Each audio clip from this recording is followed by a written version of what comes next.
पिछड़े वर्गों, मुस्लिम एवं अन्य धार्मिक अल्पसंख्यक समाज के लोगों के कल्याण के लिए बच्चों से जो भी यहाँ सरकारी योजनाएं चल रही थी तो उनका भी देश सरकार ने सही से पूरा लाभ बाद में कर लेंगे आराम से। भाजपा सरकार में, वर्तमान भाजपा सरकार में इसका सही से पूरा लाभ नहीं मिला है। खासकर दलितों व पिछड़ों को आरक्षण का भी पूरा लाभ नहीं मिल सका है। क्योंकि इन्होंने मतलब भारतीय जनता पार्टी की सरकार में यहाँ बड़े बड़े सरकारी कार्य ज्यादातर प्राइवेट सेक्टर के जरिए ही कराए हैं, जिसमें इनके लिए आरक्षण की कोई भी व्यवस्था नहीं है। सरकारी नौकरियों में भी इनका आरक्षण का कोटा पूरा नहीं किया गया है। मुस्लिम व अन्य धार्मिक अल्पसंख्यक समाज के लोगों के साथ तो बीजेपी की सरकार में अधिकांश पक्षपात वाला रवैया ही अपनाया गया है। इतना ही नहीं बल्कि इस बार बीजेपी की सरकार ने अपर राज्य समाज विशेषकर प्रबुद्ध वर्ग की हर मामले में अपने आप को काफी ज्यादा उपेक्षित महसूस करता है। इसके अलावा इनकी गलत आर्थिक नीतियों के कारण यहाँ गरीबी, बेरोजगारी आदि भी काफी ज्यादा बढ़ी है। खासकर चुनाव घोषित होने से पहले तो पूरे देश में डीजल, पेट्रोल, रसोई गैस आदि की आए दिन बड़ी कीमतों ने तो जनता की काफी ज्यादा मुश्किलें बढ़ाई और ऐसा लगता है चुनाव खत्म होने के बाद उन्हें इनकी कीमतें बढ़ा दी जाएंगी। इसके साथ साथ उत्तर प्रदेश सहित पूरे देश के किसान भी केंद्र सरकार की गलत नीतियों के कारण काफी ज्यादा दुखी है, परेशान भी है और अभी भी परेशान है। और देश में बेरोजगार लोगों को रोजगार नहीं मिलने के कारण ही ज्यादातर इस सरकार में भी न्याय करना पड़ा है। कांग्रेस भी आप लोगों को मालूम है कि आजादी के बाद लंबे अरसे तक कांग्रेस सरकार में रही। यहाँ रोटी रोजी के साधन नहीं मिले, रोटी रोजी के लिए लोग पलायन करके चले और उसके बाद जब चाहे सपा पावर में आई हो, चाहे बीजेपी पावर में वर्तमान में चल रही है, तो इन सभी पार्टियों की सरकारों के रोटी रोजी के लिए यहाँ पर जो बेरोजगार लोग हैं उनको पलायन करना पड़ा। क्योंकि जब यहाँ की सरकारों ने रोटी रोटी के साधन नहीं दिए तो उनको पलायन करना पड़ा। यूपी में बहुजन समाज पार्टी की ही अकेली एक ऐसी सरकार थी कि इस सरकार में ना तो लोग पलायन करके गए बेरोजगार लोग, बल्कि जो दूसरे राज्यों के रोटी रोटी के लिए चले गए रोटी वहां से पलायन करके अपने नेटिव स्टेट में अपने खुद के प्रदेश में इधर वो आ गए थे। इस प्रकार से इन सभी विरोधी पार्टियों की नई सरकारों में शुरू से ही यहाँ यूपी की जनता काफी ज्यादा दुखी व परेशान रही है। विशेषकर कोरोना महामारी के दौरान तो इन सभी की हालत और भी ज्यादा खराब हो गई है। ऐसे में इन सभी विरोधी पार्टियों की नई सरकारों से निजात पाने के लिए अभी चुनाव में यहाँ प्रदेश की जनता को अपनी एकमात्र विदेशी पार्टी बहुजन समाज पार्टी की ही सरकार बनाना बहुत जरूरी है, जिसमें अपने चारों में शासनकाल के दौरान बिना पक्षपात व भेदभाव आदि के यहाँ कमजोर एवं उपेक्षित वर्गों के लोगों के साथ साथ सब समाज जैसे गरीबों, मजदूरों, बेरोजगारों, किसानों, व्यापारियों, कर्मचारियों, वकीलों एवं अन्य मेहनत कर लोगों के साथ ही युवाओं, छात्रों, महिलाओं व बुजुर्गों आदि के लिए विकास एवं उत्थान के लिए अनेकों ऐतिहासिक व महत्वपूर्ण कार्य किए। वो कार्य फिर से जब हमारी सरकार बन जाएगी तो वो कार्य फिर से यहाँ किए जाएंगे। इसके अलावा बीएसपी की नई सरकार ने दलित एवं अन्य पिछड़े वर्गों में जन्मे अपने महान संतों, गुरुओं व महापुरुषों आदि को भी विभिन्न रूपों में पूरा आदर सम्मान दिया गया है। जब बीएसपी यहाँ पावर में रही, इनकी यहाँ सभी सरकारों में काफी ज्यादा उपेक्षा की गई है, लेकिन इनके सम्मान में जब बीएसपी पावर में आ जाएगी, उन्हें पावर में आ जाएगी, तो फिर इनके सम्मान में आगे भी कोई कमी नहीं आने दी जाएगी। इसके साथ साथ बीएसपी की सरकार में पूर्व की तरह ही यहाँ सभी वर्गों, धर्मों व विभिन्न क्षेत्रों में लगे लोगों के हितों में भी फिर से ऐतिहासिक कार्य किए जाएंगे। प्रदेश की विशेषकर गरीबी व बेरोजगारी आदि को दूर करने के लिए जरूरी कदम उठाए जाएंगे और ये हमारी सरकार का इस बार भी फिर से मुख्य एजेंडा होगा। पश्चिमी यूपी के लोगों को मालूम है कि जब मेरी सरकार थी और पुलिस में भर्ती हुई और विभिन्न विभागों में भर्ती हुई, तो बड़े पैमाने पर पूरे उत्तर प्रदेश में जो नवयुवक लोग थे बेरोजगारों को रोजी के साधन बने। आज के पश्चिमी यूपी में पुलिस विभाग में हमारे जाट समाज के लोगों को मालूम है कि बिना किसी रिश्वत के उनके बड़े पैमाने पर आगे भी इसका पूरा ध्यान रखा जाएगा। साथ ही किसी भी मामले में जब हमारी पार्टी पावर में आ जाएगी तो सत्ता में आने के बाद तो फिर किसी भी मामले में किसानों को भी निराश नहीं होने दिया जाए। हमारे किसान भाइयों को मालूम है कि जब बीएसपी पावर में थी तो हमने यूपी में तो गन्ना किसानों का जो बकाया पड़ा था वो इनको दिया, इनको उचित दाम दिया और खेती करने के लिए जो उनकी जरूरत के साधन थे वो भी हमने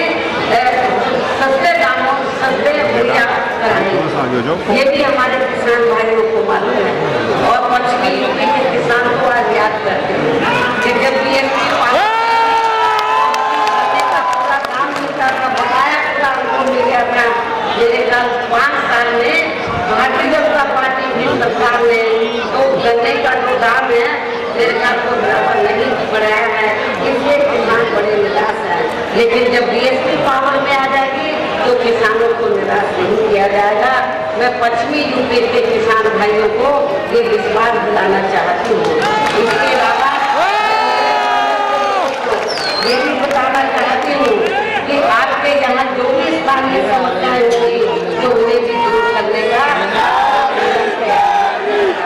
वैसे तो आप लोगों को मालूम है तो नोएडा बेहतर नोएडा है। हमारी सरकार बनी तो हमारी सरकार ने नोएडा मिलाकर नया जिला बनाया और उस नए जिले का नाम गौतम बुद्ध नगर का काफी विकास किया। गौतम बुद्ध नगर में हमने गौतम बुद्ध के नाम से विश्वविख्यात यूनिवर्सिटी बनाई। ये भी आप लोगों को मालूम है। शिक्षा के क्षेत्र में, स्वास्थ्य के क्षेत्र में, वहाँ के डेवलपमेंट के मामले में हमने पूरा ध्यान रखा, जिसके कारण तो बड़े पैमाने पर आकर निवेश किया गौतम बुद्ध नगर में और पश्चिमी यूपी के लोगों को काफी रोजी के साधन मिले। इसका श्रेय न सपा की सरकार को जाता है न बीजेपी की सरकार को, इसका पूरा श्रेय जाता है बहुजन समाज पार्टी की। इसके साथ ही केंद्र में यूपी की सरकार में भी मैं आप लोगों को बताना चाहती हूँ, जब बीएसपी पावर में आ जाएगी, इस बार बीएसपी जरूर पावर में आएगी क्योंकि फिर भी आप लोग बड़े पैमाने पर इधर मुझे सुनने के लिए आए हैं, तो मैं समझती हूँ कि उससे ऐसा लग रहा है इस बार आपको सरकार जरूर आएगी, पावर में आ जाएगी तो फिर केंद्र में आप लोगों को विश्वास दिलाना चाहती हूँ कि फिर केंद्र में यूपी सरकार के भी विवादित नियमों व कानूनों को यहाँ लागू नहीं होने दिया जाएगा। तो विवादित नियम कानून है उनको लागू नहीं होने दिया जाएगा। नहीं बल्कि नई सरकार में जिन महान संतों गुरुओं एवं महान पुरुषों के आदर सम्मान में या उनके नाम पर जनहित की जो अनेकों योजनाएं शुरू की गई थी, नए जिलों के नाम भी रखे गए थे, तो उन्हें सपा सरकार द्वारा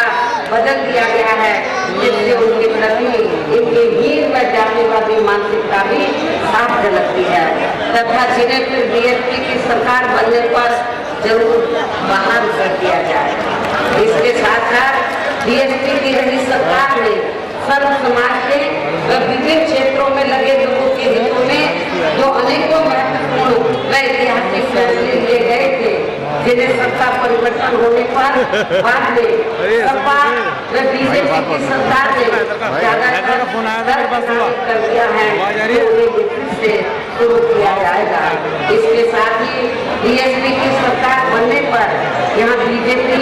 व सपा आदि के शासनकाल की तरह कानून व्यवस्था को किसी भी कीमत पर खराब व नजर नहीं होने दिया जाएगा और हर स्तर पर कानून द्वारा कानून का राज कायम किया जाएगा। जाति व धर्म के आधार पर यहाँ लोगों का किसी भी प्रकार से शोषण व उत्पीड़न आदि नहीं होने दिया जाएगा, जैसा कि वर्तमान भाजपा सरकार में हो रहा है। खासकर कानून व्यवस्था को बेहतरीन बनाने के लिए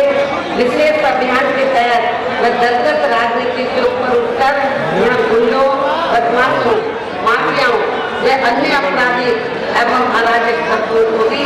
जेल की सलाखों में भेजा जाएगा। जेल से बाहर नहीं बल्कि जेल के अंदर ही सही जगह होती है। इतना ही नहीं बल्कि वर्तमान भाजपा सरकार ने जाति, धर्म व राजनीतिक द्वेष की भावनाओं के तहत जिन लोगों को खासकर धरना प्रदर्शन आदि के नाम पर जबरदस्ती गलत धाराओं में फंसा के उन पर अनेकों केस चलाए हुए हैं, तो उन मामलों की भी सही से जांच करा के उनके केस भी खत्म कर दिए जाएंगे। वर्तमान भाजपा सरकार ने प्रदेश की जेलें जो अधिकांश ऐसे लोगों से भर दी गई हैं, उन्हें खाली करा के केवल यहाँ प्राथमिक करने को रखा जाएगा। इसके अलावा प्रदेश में खासकर शिक्षा के क्षेत्र में व अन्य विभागों के भी कर्मचारी जो आए दिन अपनी मांगों को लेकर धरना प्रदर्शन एवं हड़ताल करते रहते हैं, तो उन सभी मामलों को निपटाने के लिए एक आयोग का गठन किया जाएगा और उनकी सही मांगों को मान लिया जाएगा। इसके साथ ही यहाँ मैं ये भी कहना चाहती हूँ कि कुछ महीने पहले मैंने दिनांक 7 सितंबर को प्रबुद्ध वर्ग की सुरक्षा, सम्मान व तरक्की आदि को लेकर किए गए सम्मेलन में तथा इसके बाद दिनांक 9 अक्टूबर को मान्यवर श्री कांशीराम जी की पुण्यतिथि के मौके पर भी मैंने सब जनहिताय व सब जन सुखाय को लेकर जो भी कार्य करने के लिए कहा है, तो उन पर भी जरूर अमल किया जाएगा। लेकिन ये सभी कार्य करने के लिए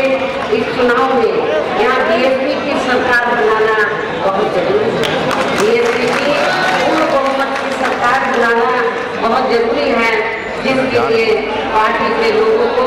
वोट पड़ने तक यह सभी विरोधी पार्टियों के साम, दाम, दंड भेद आदि हथकंडों से भी जरूर सावधान रहना है। और इस मामले में विरोधी पार्टियां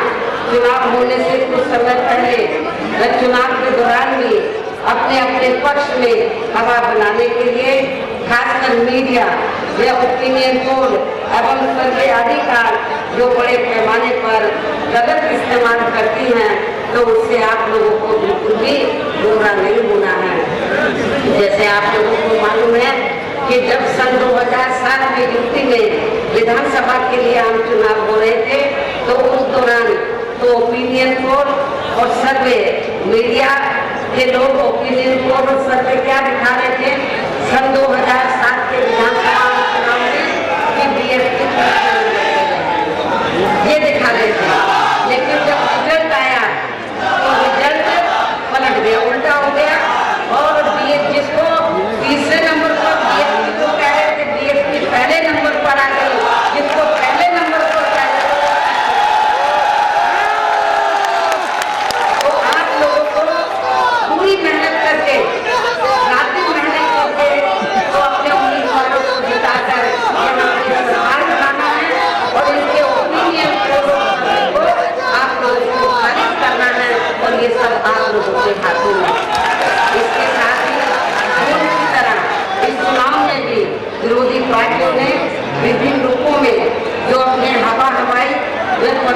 भरे चुनावी घोषणा पत्र आदि जारी किए हैं, जिन्हें सत्ता में आने के बाद ये पार्टियां अधिकांश अमल में नहीं लाती हैं, तो उनके बहकावे में भी आप लोगों को कतई नहीं आना है। जबकि इस मामले में बीएसपी किसी भी चुनाव में विरोधी पार्टियों की तरह अपना कोई भी चुनावी घोषणा पत्र आदि जारी नहीं करती है, क्योंकि बीएसपी कहने में बहुत कम बल्कि कार्य करके दिखाने में ही ज्यादा विश्वास रखती है। और ऐसा हमने यहाँ यूपी में अपनी चारों नई सरकारों के दौरान करके भी दिखाया। इतना ही नहीं बल्कि हमारी पार्टी की चारों नई सरकारों ने प्रदेश में बिगड़ी हुई कानून व्यवस्था को सुधारने के साथ साथ प्रदेश के विकास व आम जनहित के लिए जो असंख्य अति महत्वपूर्ण कार्य किए हैं, वो अभी तक यहाँ किसी भी विरोधी पार्टी की सरकार ने नहीं किए हैं, बल्कि ज्यादातर उन्हीं ही कार्यों के नाम व स्वरूप आदि बदलकर अब विरोधी पार्टियों की सरकारें उन्हीं को ही बुलाने में लग रही हैं। और इस मामले में आप लोग ये मालूम है कि बीएसपी की रही सरकार गौतम बुद्ध नगर के जेवर क्षेत्र में ताज इंटरनेशनल एयरपोर्ट व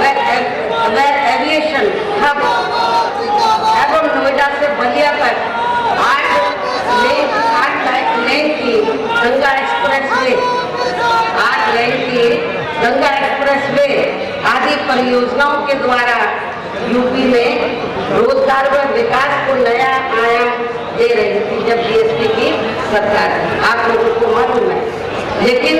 इनकी पूरी तैयारी के बावजूद भी उस समय की हमारी पूरी तैयारी हो गई थी जेवर एयरपोर्ट बनाने का भी, एविएशन हब का भी, और ये बलिया तक 8 उधर फाइल भेजी, लेकिन कांग्रेस ने उसका रंगा लगाकर तो इन कामों में नहीं हो रही। हमारा सहयोग करने की बजाय असहयोग का कार्य किया। पहले सपा,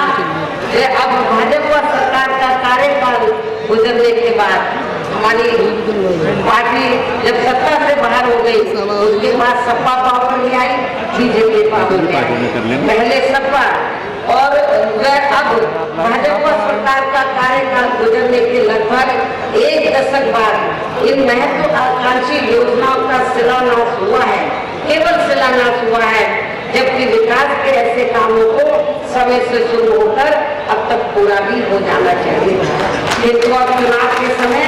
इनकी नींव रखे जाने पर सरकार की नीयत व नीति पर शक उठाना स्वाभाविक है। ये केवल इनके चुनावी हथकंडे हैं, इसके सिवाय कुछ भी नहीं है। केवल ये शिलान्यास करते हैं, घोषणाएं करते हैं और काम को जमीनी तौर पर अमली जामा नहीं करनाते हैं। और ये जो मैंने उस कामों का जिक्र किया जो बड़े बड़े काम थे, और इससे बड़े पैमाने पर पश्चिमी यूपी के लोगों को रोजी के साधन मिल जाते। ये जो यदि उस समय सेंट्रल में कांग्रेस की सरकार इन कार्यों में रोड़े नहीं लगाती तो मेरे ख्याल से सारे काम शुरू हो जाते और पश्चिमी यूपी के लोगों को बड़े पैमाने पर यहाँ रोजी के साधन मिले। लेकिन कांग्रेस ने ऐसा नहीं किया और बाद में सपा और भारतीय जनता पार्टी की सरकार भी केवल वो फाइलें घुमाती रही। और जब अब चुनाव नजदीक आ गया, यूपी का जैसे ही चुनाव नजदीक आने वाला था, तो केवल फॉर्मेलिटी पूरी करके यहाँ पर शिलान्यास करके हम ये बना रहे हैं, वो बना रहे हैं, लेकिन किया कुछ नहीं। यदि इनकी नीयत साफ होती तो 5 साल के अंदर ये सारा काम हो जाना चाहिए था, जो नहीं हुआ। इन्हें जरूरी बातों के साथ ही हम मेरा यही कहना है कि आप लोगों को इस चुनाव में अपने हित व कल्याण के लिए या फिर से यूपी में बीएसपी की सब जन हिताय बहुत जरूरी है। और इसके लिए पार्टी के लोगों को वोट पड़ने वाले दिन कोरोना नियमों का भी पालन करते हुए सबसे पहले सुबह उठते ही वे समय से अपने अपने पोलिंग बूथों पर अपना वोट डालने के लिए जरूर जाना है। इसके साथ ही आपका वोट अन्य कोई व्यक्ति ना डाल सके, इसका भी आप लोगों को खुद ही ध्यान रखना है। इसके साथ साथ अपनी पार्टी का कोई भी वोट पड़ने से ना रह जाए तो उसका भी पार्टी की हर पोलिंग बूथ की कमेटी को विशेष ध्यान रखना है। और अब मेरे बीएसपी के लोगों से यही अपील है कि पार्टी ने यहाँ के मेरठ मंडल में जिन भी विधानसभा की सीटों पर अपनी पार्टी के उम्मीदवारों को चुनाव के मैदान में उतारा है, वो यहाँ आप लोगों के बीच में यहाँ मौजूद हैं। हमारे मेरठ मंडल के बीएसपी के प्रत्याशी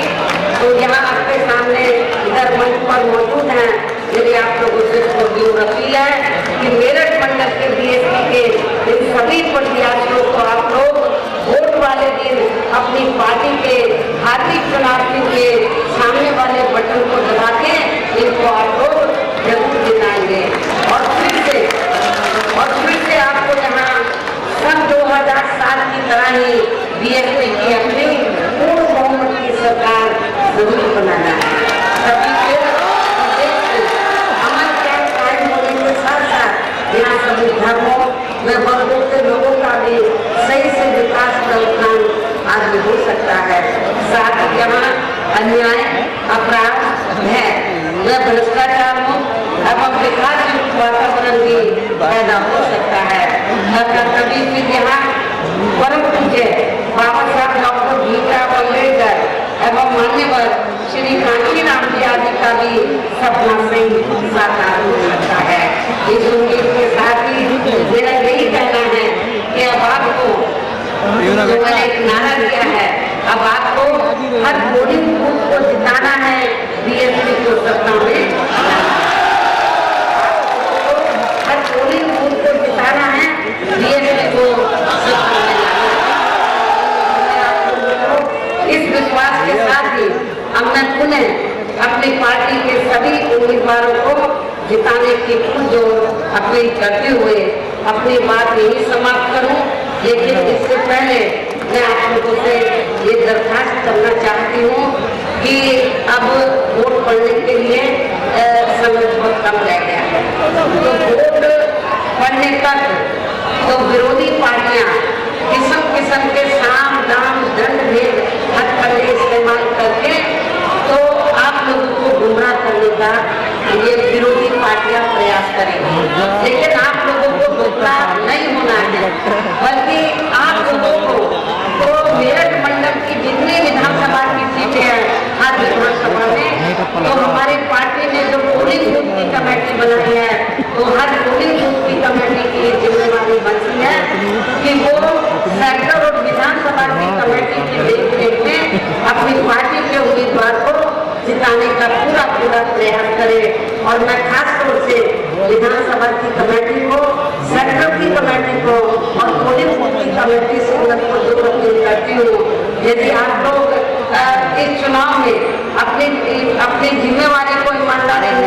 निभा लेते हैं तो फिर हमारा उम्मीदवार कोई भाग नहीं पाएगा। सारे के सारे और जब हमारी पार्टी के मेरठ मंडल के उम्मीदवार जीतेंगे तो उसका श्रेय तो मैं पार्टी के वरिष्ठ लोगों को नहीं दूंगी, इसका श्रेय मैं उम्मीदवारों को नहीं दूंगी, बल्कि जो पोलिंग बूथ की कमेटी है, विधानसभा की कमेटी है, सेक्टर की कमेटी है, इसलिए मेरा पोलिंग बूथ की कमेटी के लोगों से खास दरखास्त है कि आप लोग पूरी ईमानदारी निष्ठा से तो अपने सभी उम्मीदवारों को जिताएं। और बीएसपी का जो हाथी चुनाव चिन्ह है, हाथी चुनाव चिन्ह के सामने वाले बटन को दबाकर इनको भारी वोटों के अंदर से जरूर इस के साथ ही हम मैं अपनी बात यही समाप्त करती हूँ। जय हिंद।